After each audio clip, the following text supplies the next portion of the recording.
we have talked for now 3 years about the exhaustion that comes from being in this state of emergency, and you just have to do what you have to do and all hands on deck and all of that. And I think part of the harm to higher education professionals is that when you are in a place of emergency, you don't have the allowance to mind wander.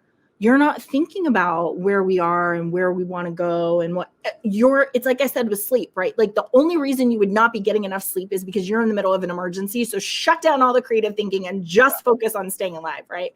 And so, the reason we picked Be Joyful for our theme is because we have to build in some of these self-disciplines to get back to a healthy state.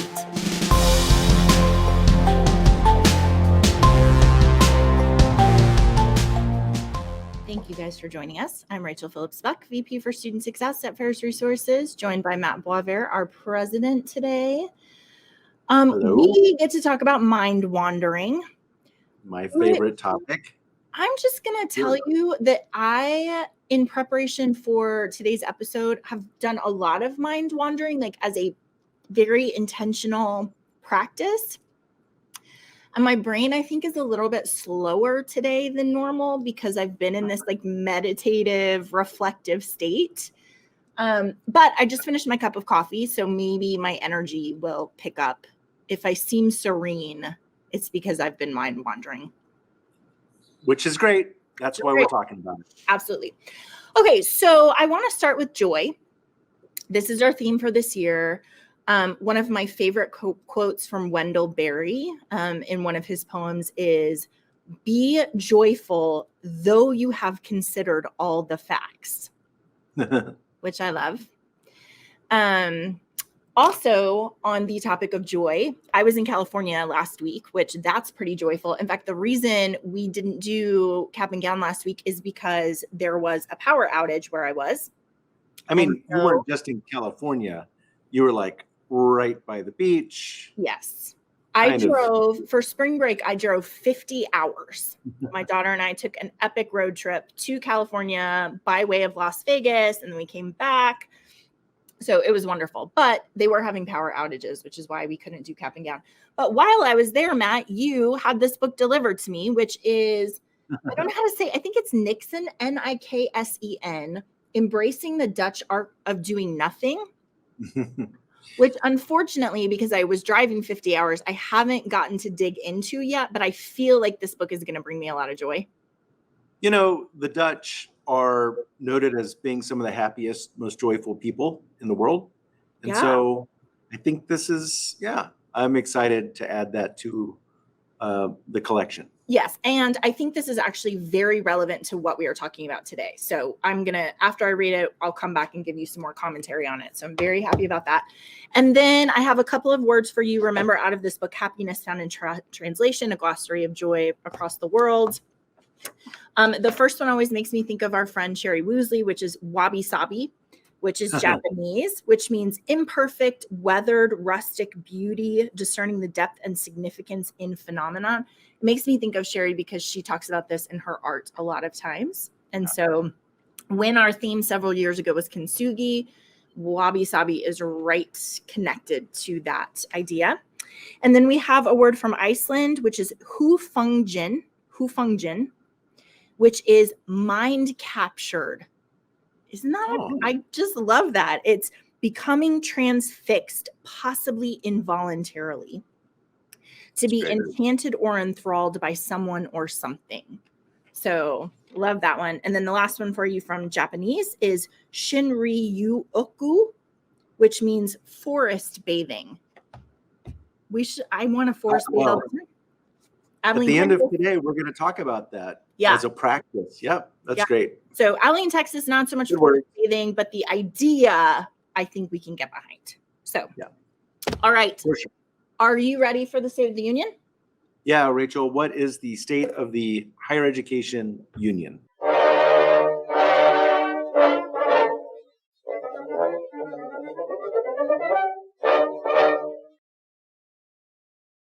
I have some some good ones today. I'm really excited about our State of the Union. So first of all, to continue our Chat GPT focus, they just published a survey composed of responses from 954 faculty members at 500 randomly chosen schools. Only 14% of those faculty members say their college's administrations have set guidelines about how professors and students should use Chat GPT in the classroom.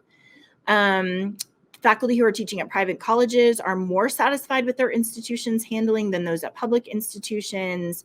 And community college faculty were more likely to say that students' unattributed use of Chat GPT was a major problem compared to counterparts at other institutions. That's interesting. Yeah, so we are way ahead of that curve.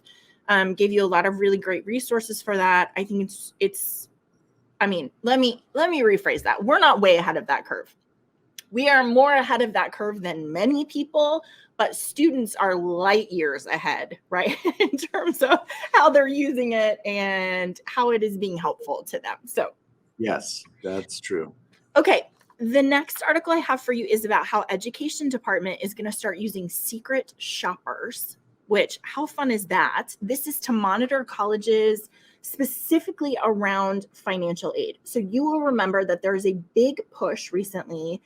Earlier this year, the education department said it was going to craft a public list of low financial value institutions.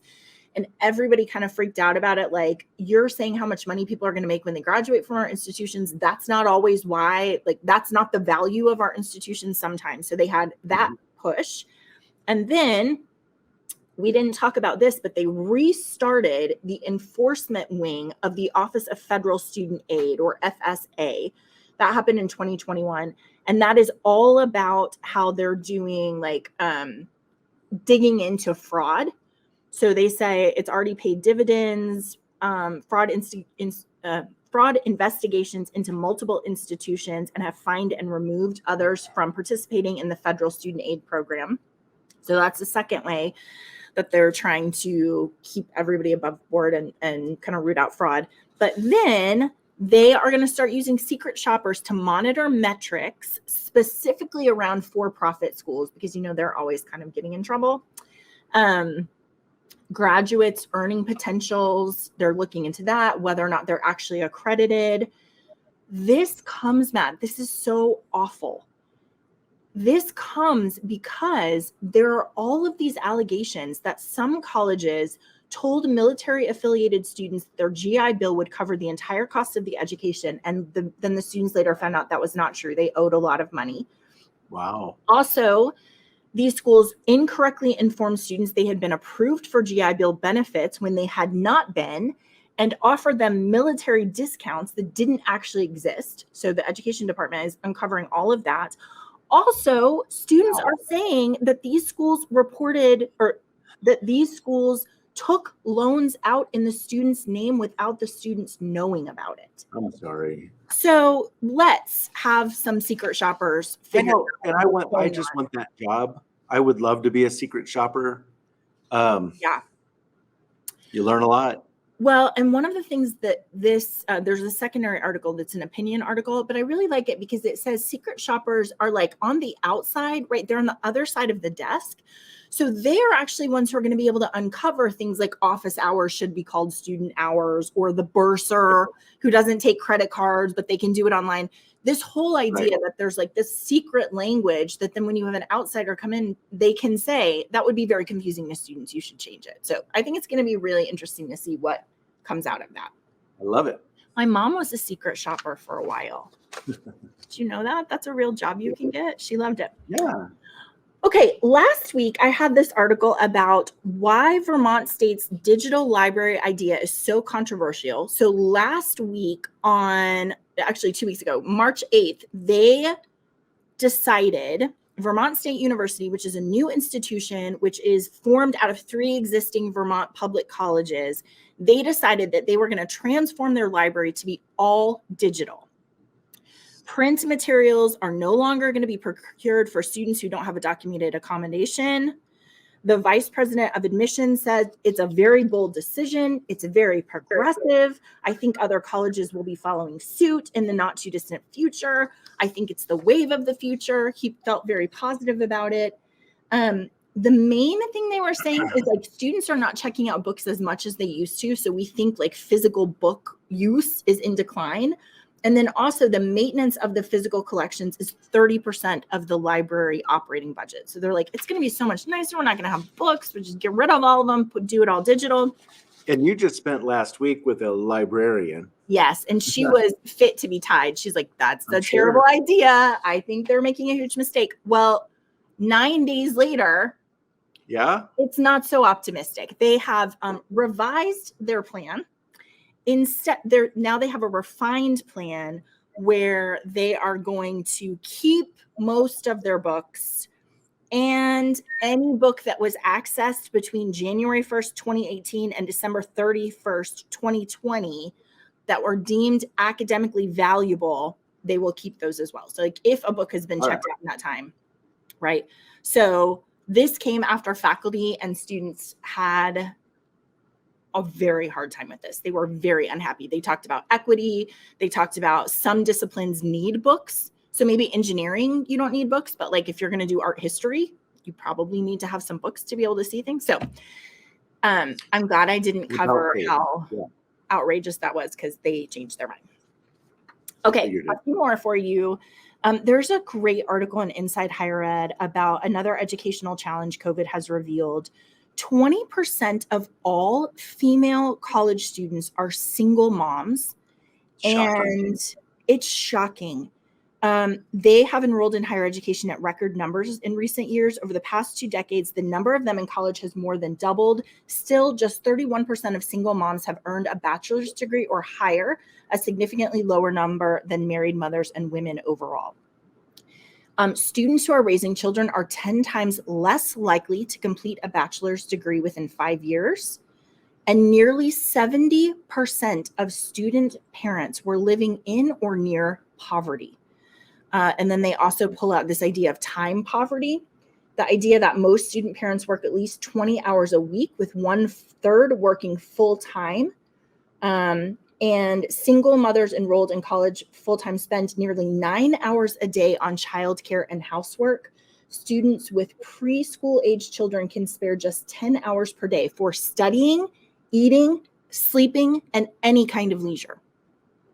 So this article just goes through and says, we've got to do a better job of helping these single mothers. The difference that it makes when they have a college degree is marked in terms of how, like the upward trajectory for them. 41% of single moms with a high school diploma live in poverty. 13% of those that have a college degree live in poverty.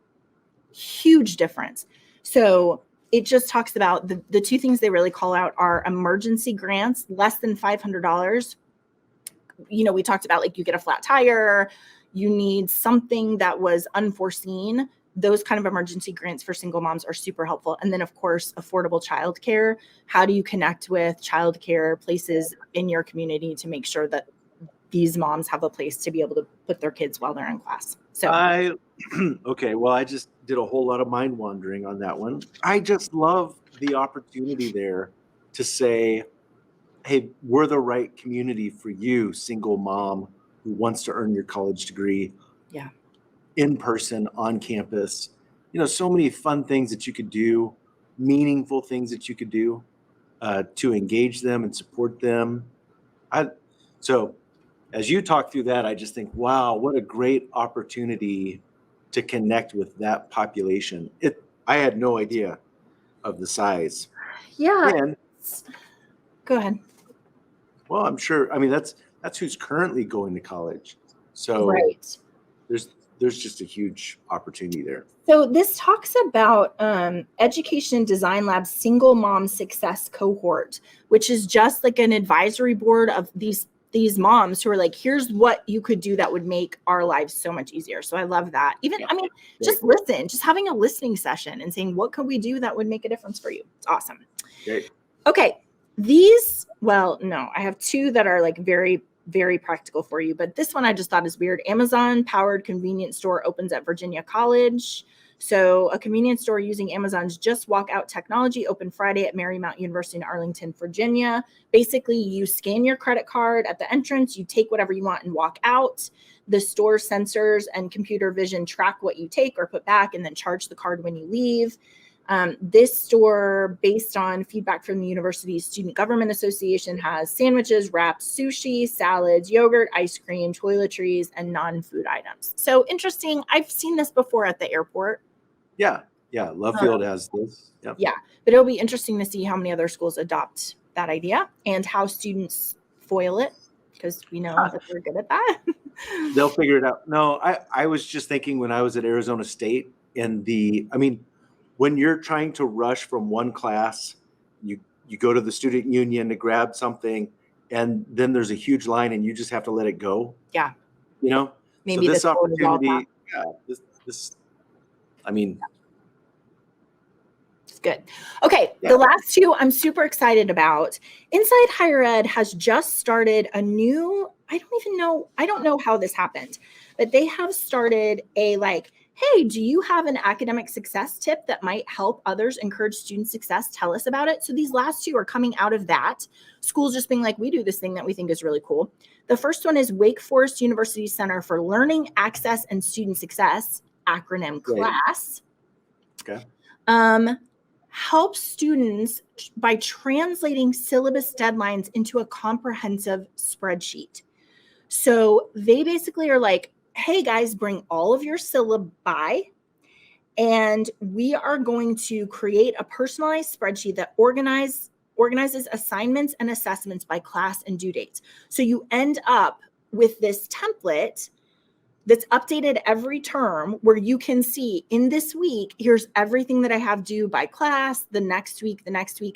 I love this for two reasons. I like a master document. I think that's super helpful, right? Because then you would be able to see oh my goodness, this week is I have 3 exams. Oh, that's going to be, yeah, I have to plan my time. But I also really like it because this idea of there is so much valuable information in the syllabi, and students so often don't realize everything you need to know. That is your contract for this class. And so just them sitting down with the syllabus and going through and reading everything that's in there helps them immensely, even if they were to never look at that spreadsheet again, right? So I love that idea. That would have been really helpful to me. Yeah, for sure. It would have been helpful if I had Z in school with me, because I would have been hey Z, I need I had Stephanie. Stephanie and I had most classes together, and she was always the one to say, "Hey, next week." Yeah, you gotta have a friend like that. Okay, and then this last one, which I also think is genius. This is coming out of Montclair University. They have a really big problem because 75% of their students, they have 20,000 students, so 15,000 of their students are commuters, and they had a commuter commons, but it was very small. There was no way it was going to be able to serve 15,000 students. You could reserve it ahead of time. So if it was reserved, then you couldn't have it. And it lacked basic services like a microwave. So let's see, who is this person? Because he's a genius. Let's see, right? I don't see his name. Oh, here we go. Antonio Talamo, the assistant director of Student Center and Commuter Life, was hey, we need more pit stops for our commuter students. So we are going to look around and we are going to create a map that highlights any location on campus that has a table and a chair and electrical charging, and we're going to label it as for commuters. And then we're also going to look for places that have vending machines, dining options, microwaves, quiet spaces, couches. And so they identified 20 locations in 14 buildings that they then classified as a pit stop for commuter students. They print 2,500 maps that look like this with a legend that's if you need a microwave, you can go here. If you need a study group, you can go here. He jokes that they built 21 lounges on campus with zero budget simply by reframing what was in those spaces. So computers, these are all for you. And the added value is that other campus partners are we want to have a commuter pit stop in our building. We want students to come and hang out here. So if we buy a microwave, will you put us on the map? If we invest in a couch and an outlet, will you put us on the map? Matt, I love when people make something amazing out of nothing, right? Yeah. Just go around and count the outlets and the couches, and we're going to put it on a map, and everyone's going to be so happy about it. Anyway. It's fantastic. What is his name? Yeah, his name is Antonio Talamo. Antonio Talamo. He was doing some mind wandering. He's like, how am I going to serve 15,000 students, right? Why don't we just make a map and label everything that already exists? Love it. So that is the State of the Union. Awesome. So good. Okay. I feel like my caffeine's kicking in. I'm getting my energy back. Yeah. So I want to continue our conversation about stolen focus. To remind everybody, we have talked about how we really are facing a difficulty with our students about their lack of experience with deep reflective thinking, primarily because there are so many distractions and there's so much stimulus seeking that it becomes very, very hard, even as adult people with fully formed brains, to resist checking your phone, right? Being distracted, just looking for the next stimulus. So we talked about how sleeping is really important. It diminishes the signs, the symptoms of ADHD. That's not to say you can have ADHD and sleeping won't necessarily help you, but sometimes a lack of sleep looks like ADHD. We also talked about reading deeply, fiction that helps you with your empathy. And today, I want for us to spend time defining focus, because that really is what we're talking about, stolen focus. And there's a lot of great research about the different ways that we pay attention to things. Yeah. And so, Matt, I think what I want to do today is I want to introduce kind of the 3 ways that your brain focuses on things. And then I want us to talk at the end about how we can leverage the understanding of those 3 ways to focus to create space for our students to experience them and reflect on them. Because I'm really thinking about, and you and I have talked about this, it's pretty rough to go through this book, because every time I'm like, oh, okay, I'm going to teach about this week, I'm like, I am totally indicted and I'm not doing a good job on that. Pretty convicting. Right. Yeah. I've got to change my calendar. I've got to change my notifications. I've got a lot of things I got to work out. So I think we can teach these principles. We have to practice them. And then we want to teach them to our students and give them some built-in ways to attend to focus in different ways. Does that sound like a good plan today? Let's do it. Yeah. I love it. Okay. So the first way that your brain engages, we talk about that in terms of stimulus driven. So seeking out to be stimulated all the time. This is where you get dopamine because you look at your phone, because you're scrolling through.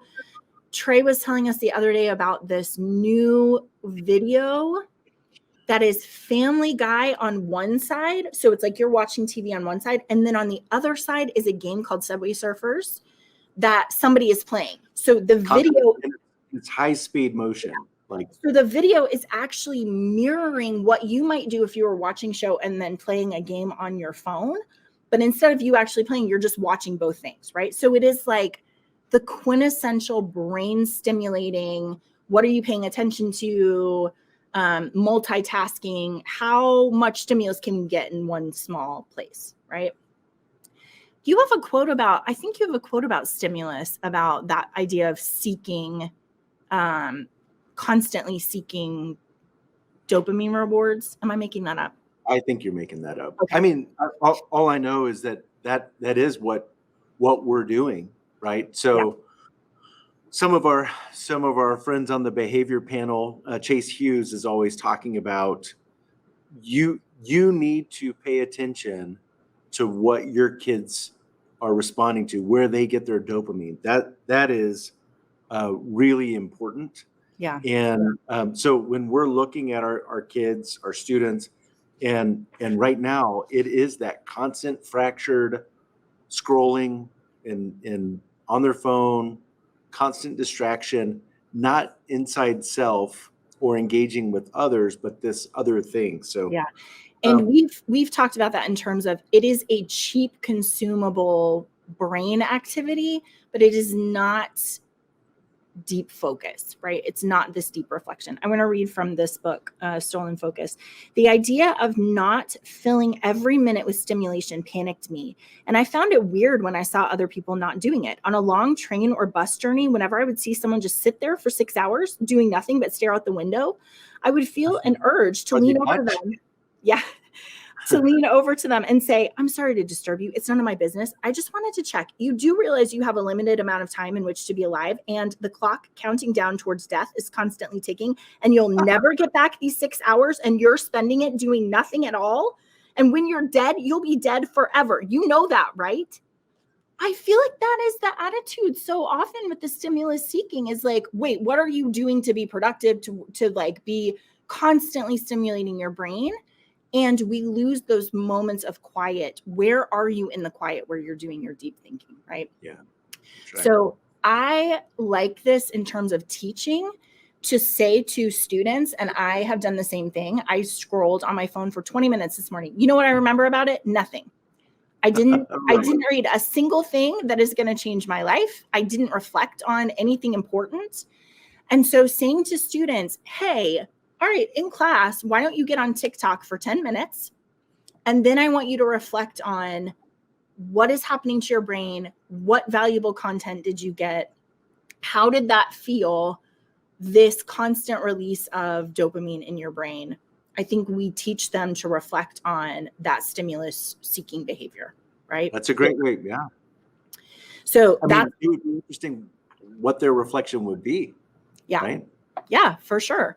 And 10 minutes is short, right? 10 minutes. It's like if you're on your phone for 10 minutes, it feels like it goes by so quickly because you're easily distracted. Okay. So that is the first kind of attention I would talk to students about, and I would talk to myself about this stimulus seeking, easily consumable distraction brain.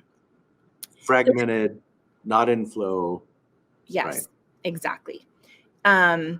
The second kind of attention we talk about is spotlight attention. And this is when you are holding out a specific idea or problem or thing, and you're focusing all of your attention on it to try to solve it. So this idea of like in a classroom, I think this happens more than mind wandering in a classroom.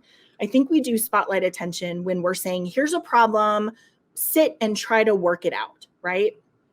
You are looking at it with all of your attention, high intensity, focus, and energy on this one thing that you're trying to solve. And so I actually think that's one that maybe students would be more familiar with than this idea of mind wandering, because I think we do create space for that in a classroom. Well, at least in a lab, right? Like that's my physics lab or my engineering lab or my astronomy lab. Like, Yeah. So if you think about my astronomy class, where there's the lecture, and I was very prone to mind wander during the lecture. But in lab, you actually do focus, literally through a telescope. But right, so yeah, students would understand this idea of a spotlight. I have to put attention on this thing. This is a problem or an assignment that I have to accomplish. Yeah. So yeah, it is very, very specific focus. Okay, but there's this other thing that happens, which we are calling mind wandering. This is what scientists like to call it. It is not to be confused with poor attention control, which is characterized by the inability to concentrate on ongoing thoughts or external thoughts, right? So this is not just like, I can't pay attention to what's going on. This is actually a very specific way of focusing. It is peripheral thought. So it's like when you turn the spotlight off of the problem and it's just sort of incubating in your brain, you're not looking directly at it and like, I need to solve you, but it's like all of the things in your brain that are swirling around. We talk about like, I need to marinate on that a little bit. And once my brain has been working on it in the peripheral, then I'm going to come up with a solution. I'm going to understand some different things about me and my, stance in the world and all of those. But it is this very background sort of, I don't want to say distracted, because it's not even like you're looking at the thing directly. This is what happens when you've been thinking about a problem and then you go on to something else and then you're like, oh, actually, I know what to do, right? Yeah, you've put it in the back of your mind, but your mind's still working on it. Absolutely. And it's really interesting is the science. It used to be that science thought like if you had turned off your spotlight, scientists used to think that your brain was just sitting around and not doing anything. Like it's just quiet. You're not thinking about anything. It's just like hanging out, waiting for you to give it its next thing. But actually, the same capacity that you have to stare at a problem and try to fix it, when you turn off your spotlight, you still have that brain capacity. And so that's actually the bandwidth that's working in the back on the problem. It's not like you lose that. It's just like it moves to a different part of the brain. And scientists like to talk about that in terms of if we are devoting so much of our brain to something like mind wandering, which they can see in brain scans, then it must be incredibly helpful to our species somehow, because we don't allocate brain bandwidth to things that aren't somehow useful and Meaningful. Meaningful to us. So the idea of, first of all, you are slowly and unconsciously making sense of the world and your life, right? So you're just thinking about your goals, thinking about where you are, long-term decisions. It's sort of this like wishful, planful, creative thinking that happens in the background without you having something as tangible as a spotlight that you're shining on it. Does that make sense?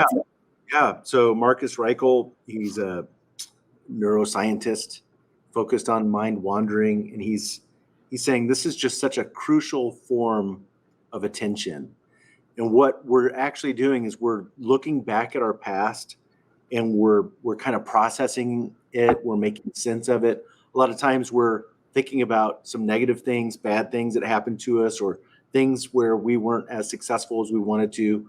And then we also anticipate the future. And in this middle, we're kind of putting these two things together. What's happened in the past, where I want to go, what the challenges could be for that, but also what are the opportunities there? And that's part of that mind wandering as a human.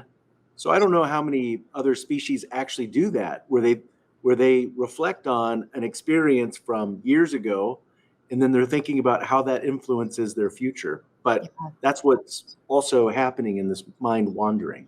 So what I think is so interesting about what you just said is that, we have talked for now 3 years about the exhaustion that comes from being in this state of emergency, and you just have to do what you have to do and all hands on deck and all of that.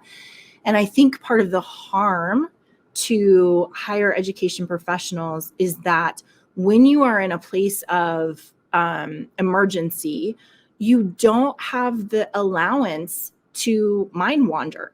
You're not thinking about where we are and where we want to go and it's like I said with sleep, right? Like the only reason you would not be getting enough sleep is because you're in the middle of an emergency. So shut down all the creative thinking and just focus on staying alive, right? And so, the reason we picked Be Joyful for our theme is because we have to build in some of these self-disciplines to get back to a healthy state where we are thinking about what has happened and what we want the future to be like and how we can kind of have this congruent path forward to where we want to exist in the world, right? Yep. So I think that has been really disrupted for so many of our colleagues. I think of it sort of as like a meandering in your brain, right? It's not that you're like a direct line between this and this. It's that all of these things are just kind of meandering around and your brain's working on these problems in the background. And Matt, you and I have talked for a long time about creativity and how sometimes creativity, like the definition could be like, oh, I just made up this thing out of thin air.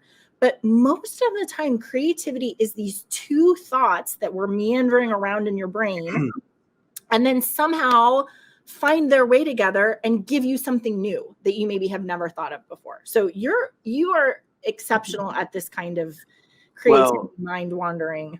Okay. Well, So one of the things that's harmful in this process as we're talking about this and the trip that I take is, my teachers. I love this.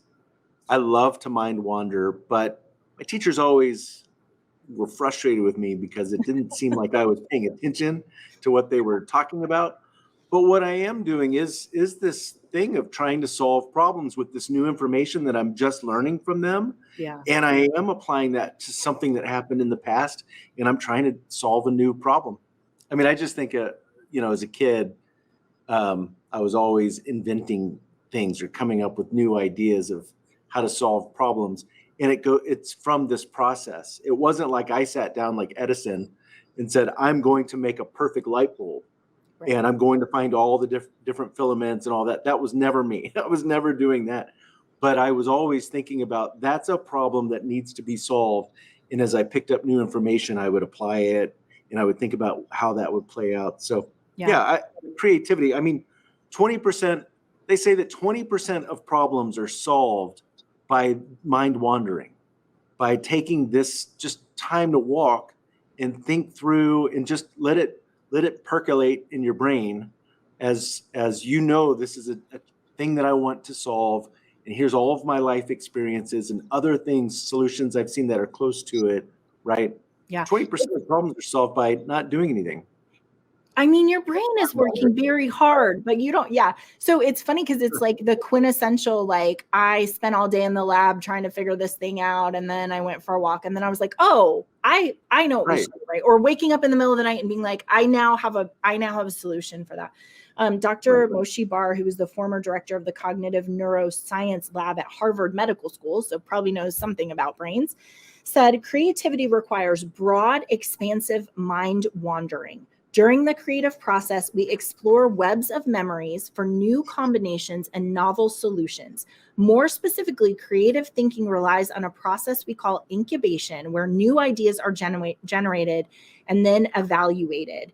Mind wandering and the cortical network that mediates it is called the brain's default mode network. And that's where this creative incubation takes place. So it just kind of time travels and marinates all of these ideas and then says, what novel things can I put together? And the bandwidth of that, like I said before, it's the same capacity as staring at a problem and trying to solve it. It just has moved to a different part of the brain. So your brain is working really, really hard. It's just not in the forefront of your brain.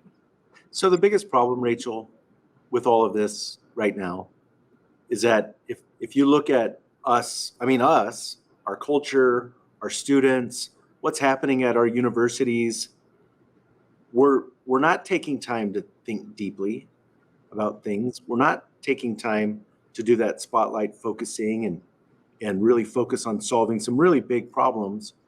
We're not taking time to do the mind wandering, or we're so distracted by our screens and everything else. We're just toggling, we're just swiping through our screen and our mind is not given time to really think on exactly what you just said, like just taking the time to think on a problem, to talk with other people about some of the complexities that are going on and to create a solution. We're just distracted. Yeah. And, we said 2 weeks ago, in times of high stress and anxiety, distraction and stimulus driven brain is attractive, right? Because we do not want to think deeply about the stress, the anxiety, the fear, the danger, that we do not want to think deeply about that. And so this idea that I think overall, just because of technology, but I think especially given the last couple of years, we have invested in distraction behavior and distraction thinking because we don't want to fully immerse ourselves in all of the intrusive thoughts that can then make us feel overwhelmed and stressed, right? So there's this like guilty, dysphoric daydreaming, which is like obsessive and anguished and all of these really negative things that distraction can help you with, But we don't want to throw the baby out with the bathwater and say, okay, then we're never going to be in a place of silence where we're being reflective and we're just thinking through what's going on, or just getting bored. I mean, part of mind wandering is just sit around and be bored for a minute and see what your brain comes up with, right? So Yeah.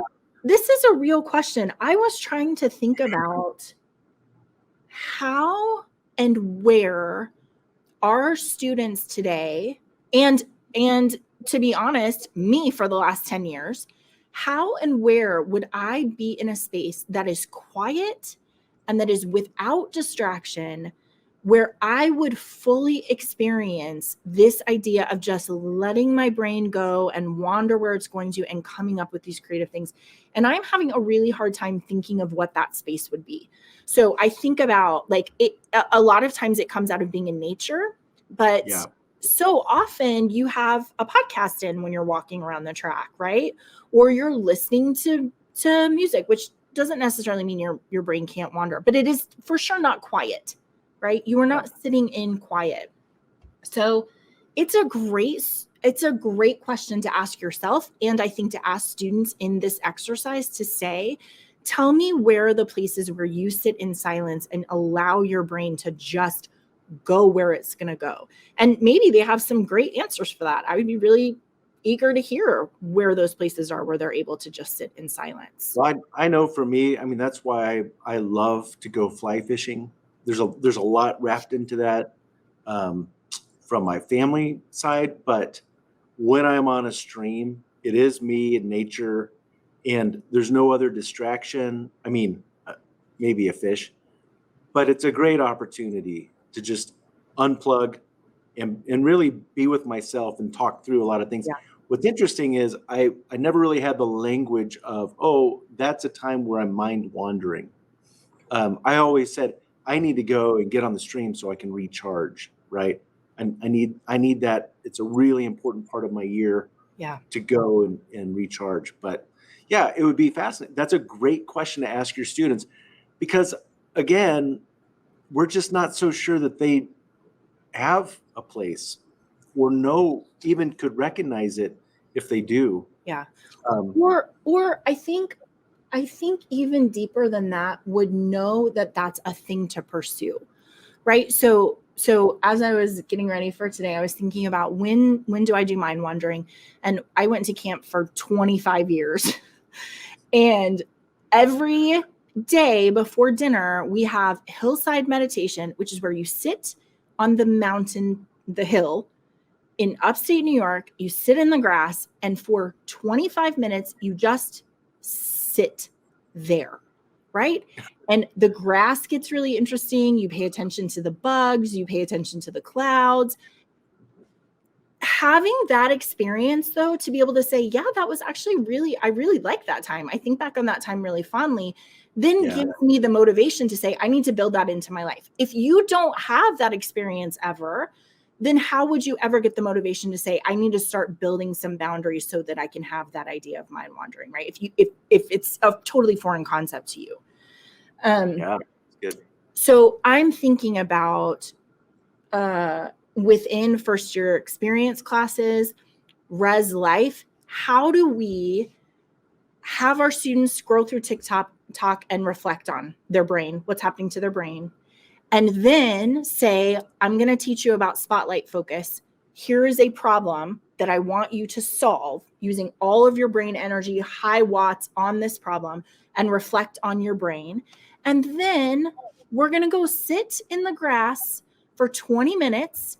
And then I want you to reflect on what happened to your brain there. And just giving them these slices of experience to be able to articulate how those things are different and how your brain feels different in each of those different kinds of focus.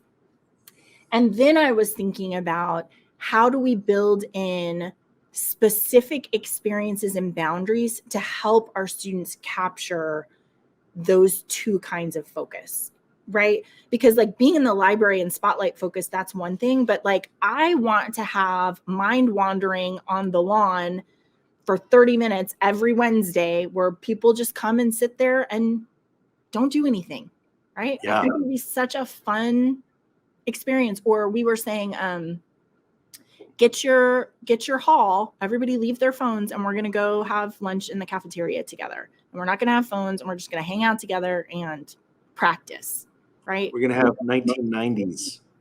Yeah. We're going back.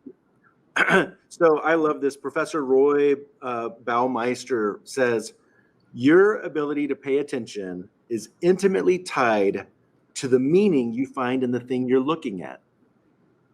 And then he goes on, he says, a frog evolved to pay more attention to a fly than a stone because the fly is meaningful to the frog and the stone is not.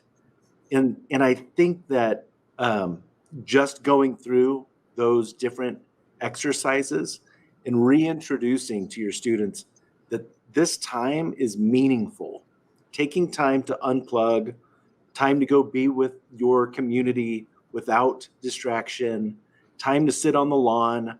All of these things are meaningful. It actually, it is a way for you to find you and start to organize the things that are important to you, right? Yeah. And I am concerned that the lie of stimulus-driven brain confuses us to think that's meaningful because we like it, because it's pleasurable in the moment. I mean, I go back to purchase and practice, right? This easily consumable thing that you buy, videos and whatever you're scrolling through, feels really good in the moment, but it is not long-term healthy. I told you, I think in this book is an example of this man who is saying he has 3 little children.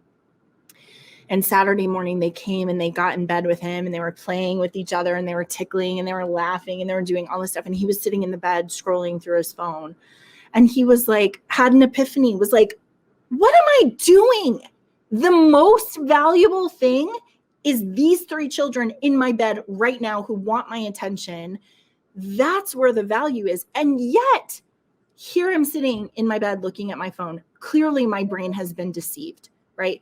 Clearly, there's something about this phone that is so enticing to me that I would not look at my children who want my attention and want to be close and instead focus on the phone. That is broken, right? Yeah. You think about, like, if we're valuing how much more valuable those little faces are, and yet still he had a difficult time. What is meaningful? And that's right. Just really going back to that issue of defining what is meaningful to you in your life. And then this idea of his reset and the modeling that provides his children of like, no, we're way more important than anything happening on this phone.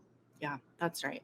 So I think we have to start building in just, I don't want to say safe spaces because that's a different thing on campuses, but it's like technology. I mean, it's mind wandering spaces. We just have to start building those things in for our students and leading them in this process. The thing is, Matt, it's funny because it's not mindful, right? It's like, these are 2 different things. There's like mindful, where you are like fully present in what is happening and you're like taking in every detail and you're like, I never want to forget this. And that's super important. Like, there are places where you want to be mindful, but mind wandering is not that. Mind wandering is just let your brain get bored and see what it comes up with and resist the urge to distract it with something else. Just sit and be bored and see what happens, right?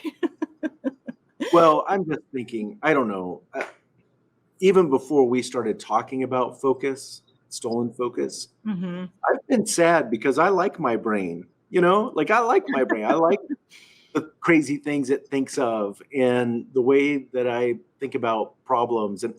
And I have just felt like, and I know that COVID, it's like you were saying, like in a time of when you feel threatened, taking time to be in deep focus is very dangerous. That's how you can get killed, right? So you can do that when you feel safe. Right.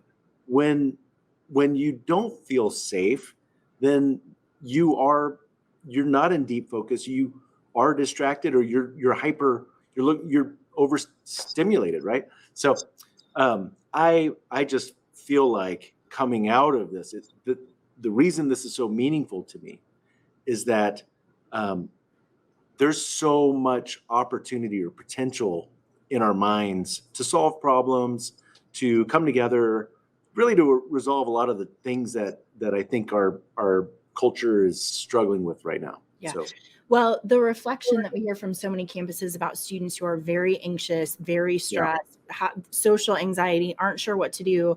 This quote about, in places of low stress and safety, mind wandering is a gift and a creative force. And so we see so many schools that are just creating a room. Like we don't have enough counselors to manage all the stress and anxiety that we're seeing.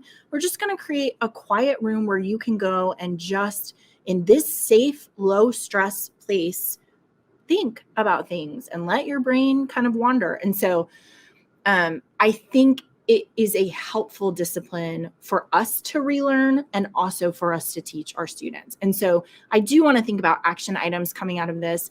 I love the idea. I mean, I think it is just a workshop where you do TikTok, reflect, spotlight, focus, reflect, 20 minutes of mind wandering, reflect. Create that kind of experience for your students so that they then would be able to refer back to TikTok is crazy brain. Mind wandering is getting in touch with myself and creativity, right? So I think that's a really helpful piece. And I think there's 8 different ways to do it on a campus. I would love to hear about some of those creative ways you're thinking about it. The other one, Matt, you were telling me comes out of actually France, which is the right to disconnect. Can you tell us about that? Well, so there was some legal reform in France, which there's a lot going on in France right now, but this was giving workers the right to disconnect. And it said, you have a right to know your work hours. You have a legal right to not check your phone or your email once you've left, unless you're being paid overtime. And of course, if you want to work overtime and get paid overtime, that's fine. But the idea of when you are done with your work hours, there's no responsibility to respond to work. Yeah. You have a right to disconnect. And I think that is something we need to give our students as well. Yeah, I was thinking about it, not just in terms of like a literal, like, oh, it's after 5, I don't have to do this thing. Although I think that that's helpful, but also just I was mind wandering today because I've tried to be very disciplined about it. And I was driving down the road and I was thinking about things and my phone buzzed and I immediately was like, what's happening? Oh, I have to blah, blah, blah, blah, blah. And so I was thinking about the right to disconnect, to say mind wandering or focus is a boundary and I do not have to be connected to other people in this time, right? I put my phone away. I put it on sleep. I don't have to pay attention to everything that's vying for my focus because I've said, this is where I am right now. I'm in this space and I'm not going to jump just because my phone buzzed and somebody wants something from me, right? Yep. So I like that right to disconnect. I was telling you that Rachel and I have started to do this thing where I think of a thing that I need to tell her, but I don't want her to think about it because it's after hours. No, not me. I'm not third person. And so I will send her an email, but the only title that I put is for tomorrow. Or she just sent me an email on Friday that was like for Monday. And what that does for me, where I'm like, oh, I don't have to even know what it is. I don't even have to think about it. I just, on Monday, then I will deal with that. But that brain space to say we have a right to disconnect, I think is a discipline that I am not great at. So, okay, some other ones. Stop working to start creating. So this idea that we just have to, there's a whole tangent here about how we have to be productive with every second. So like if you come in and I'm just sitting in my chair and I'm staring out the window, what are you doing, Rachel? Right? Well, I've stopped working. I've stopped typing. I've stopped reading emails because I am trying to solve a problem, think of something new, understand what's going on. But that idea that you get to just sit quietly sometimes and think about things, I don't think we have permission. even though clearly it is a healthy way for your brain to work. So stop working to start creating something. Yeah. Oh, I just think maybe with that kid who's daydreaming in that class, that might be the most valuable thinking that kid's ever done. Yeah, He's for sure. in a safe place to think and to mind wander. So Yeah, it's good. yeah. Two more for you. Pick your best creative window. So people love different times of the day. Sometimes it's in the morning. Sometimes you might, your brain might start working in the evening. But just if you are going to guard space to do mind wandering, you need to pick the right time. Now, it's really funny as I say mind wandering, right? I like that it's so active. It's not like I'm just sitting and staring into space. It's like what I say about choosing your major, which is like you're undeclared, which is unactive, like then just declare. I don't understand the problem. Versus your major, you're deciding on your major. It's very active. It's a whole process that you have to be fully engaged in.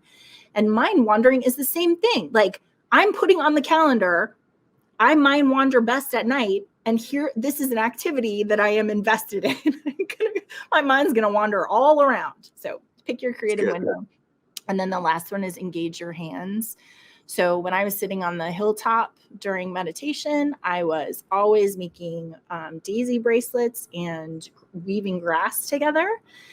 But I kind of think of that as like middle state. You feel like you're doing something. You were saying like Ella is knitting and crocheting. And, right. And so that process of I'm doing something repetitive with my hands and I'm just then allowing my brain to wander can be a nice intermediary step between like just sitting and looking like you're doing nothing and being like, oh no, I'm actually crocheting. My brain is doing a whole bunch of other stuff, right? That's super helpful to me. So I would put all of these action items under the umbrella of this is a discipline that we have to start investing in and we have to start teaching our students, because I literally don't know when and where they would have had this silent kind of experience to just let their brain go.